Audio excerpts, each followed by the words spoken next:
Hey, what's up guys? Anna here at Pro Watercraft. I brought in my SXR 1500 today so I can show you guys how to install our awesome SXR 1500 HFC ride plate.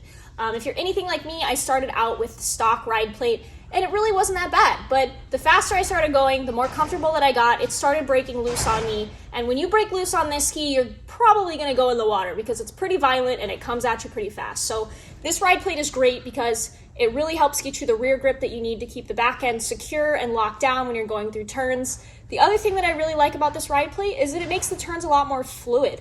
So you can get, some nice sweeping carving turns without, having to square them off. So in my opinion, this plate's gonna be a lot more fluid as well. It's kind of hard to describe the fluidity, but once you try this out, you'll be able to feel it.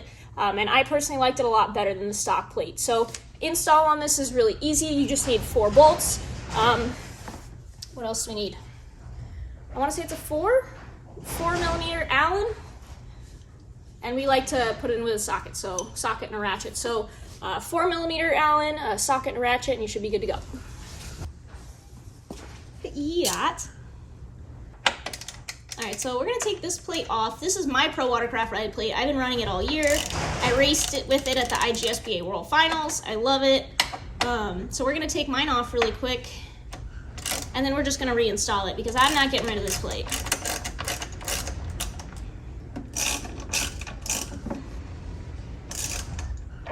All right, there it is. So once you get your stock plate off of your ski, when you're under there, it's also good to go ahead and check your intake rate while you're down there and make sure that that bad boy is tight too, because I can tell you from experience that losing an intake rate is not fun. So once you get your stock plate off, you're gonna open up the baggie that your new Pro Watercraft ride plate comes with, and you should get hardware in that bag.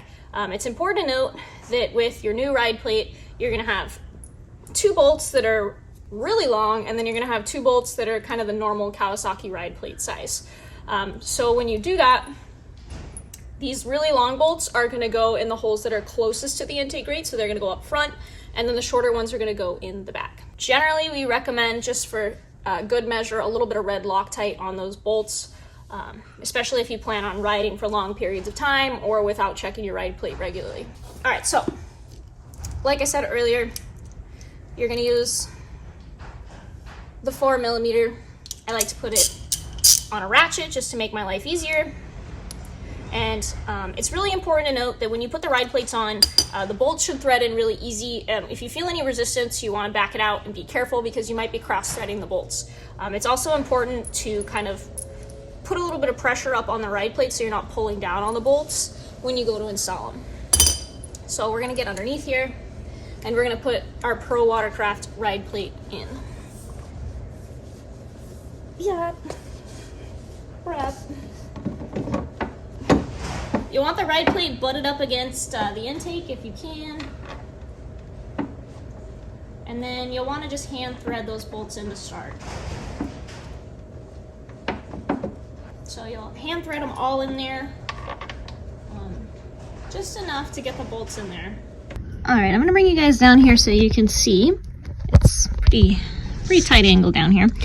But these bolts back here that are closer to the intake, those are going to be your long bolts, and then back here is going to be your shorter bolts. Now, when you go to thread them in, you'll want to thread them in gently with your hand, and then you'll tighten them down with the wrench. I like to go corner to corner when I'm tightening them, and then you'll want to make sure that you thread them in nice and gentle so you don't cross thread them. If you feel any resistance at all, you want to back it out and try again so you don't cross thread them. Alright guys, so that's pretty much it on how to install your Pro Watercraft ride plate. You'll want to keep in mind, again, most important things. Long bolts will go in the furthest forward where the intake is at. Your short bolts will go in the back. You want to thread them in nice and gentle so that you don't accidentally cross thread them, and then you want to put a little bit of Loctite on them before you get started. It's also good to keep a hand on the ride plate so you don't drop it on your face like I do sometimes. And other than that, it's not too hard to get one of these on here. It's one of my favorite upgrades because the install is super easy. Pretty much anybody can do it. And you'll get some pretty good gains with this ride plate. Like I said before, you're going to get a lot more rear grip, as well as a little bit of stability and a lot more fluidity through your turns. This ride plate, as well as a lot of other awesome products for the SXR 1500, are available on our website, prowatercraftracing.com. If you have any questions about this ride plate or anything else, feel free to reach out to us. We're only a phone call or an email away.